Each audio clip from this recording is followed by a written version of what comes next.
Hello, രാവിലെ ഞാൻ പല്ലൊക്കെ തേച്ച് കഴിച്ചുകൊണ്ടിരിക്കുന്നത് സാലഡ് വെള്ളരി അഥവാ കുക്കുംബറാണ് കേട്ടോ. അത് കഴിഞ്ഞ് ചോറായപ്പോൾ ചോറും ചമ്മന്തിയും കൂട്ടി കഴിക്കാമെന്ന് വിചാരിച്ചു. വേറെ കറിയൊന്നും ഉണ്ടാക്കിയില്ല. ചൂട് ചോറ് കൂടി ഈ തേങ്ങാ ചമ്മന്തി ഉണ്ടെങ്കിൽ ഇത് മാത്രം മതിയല്ലോ കഴിക്കാൻ. എനിക്കിത് മതി കേട്ടോ.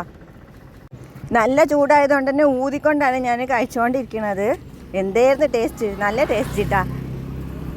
ഞാൻ എന്താ ചിക്കൻ കാലും കൂട്ടി ഊണ് കഴിക്കുന്നുണ്ടെന്നും പറഞ്ഞ് നമ്മുടെ പൂച്ച ഓടിയെത്തിയിട്ടുണ്ട് ഇവിടെ.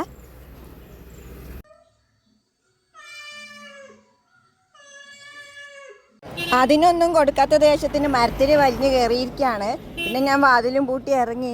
പിന്നെ ഞാൻ കഴിച്ചുകൊണ്ടിരിക്കുന്നത് രാവിലത്തെ കുക്കുംബർ ബാക്കിയുള്ളതാണ് കേട്ടോ. പിന്നെ റോഡിൽ കൂടി നടക്കുമ്പോൾ ഒരു നായ മട്ടൻ ബിരിയാണി കഴിച്ചുകൊണ്ടിരിക്കണു. ചോറും ചമ്മന്തിയും തിന്ന ഞാൻ മട്ടൻ ബിരിയാണി കണ്ട് അന്തം വിട്ടുപോയി. നായക്കൊക്കെ മട്ടൻ ബിരിയാണി, എനിക്ക് ചോറും ചമ്മന്തിയും. അങ്ങനെ വിട്ടുകൊടുക്കാൻ പറ്റുമോ? എന്നാൽ ഞാനും കഴിക്കുക എന്തേലും. ബാഗിൽ കയറ്റി നോക്കിയപ്പോൾ ഒരു കടലമിഠായിയുടെ പീസ് കിട്ടി. അത് ഒന്നാകെ വായലിട്ടു കേട്ടോ. പണി കിട്ടി, വായ കൊള്ളുന്നില്ല. അപ്പുറത്ത് കണ്ട പശുക്കുട്ടീനെ എന്നാന്നും പറഞ്ഞ് വിളിച്ചപ്പോൾ അത് എന്നെ നോക്കാതെ മൈൻഡ് ചെയ്യാതെ പോവുകയാണ്. എന്നാൽ ഞാനും പോട്ടെ, ബൈ ബൈ.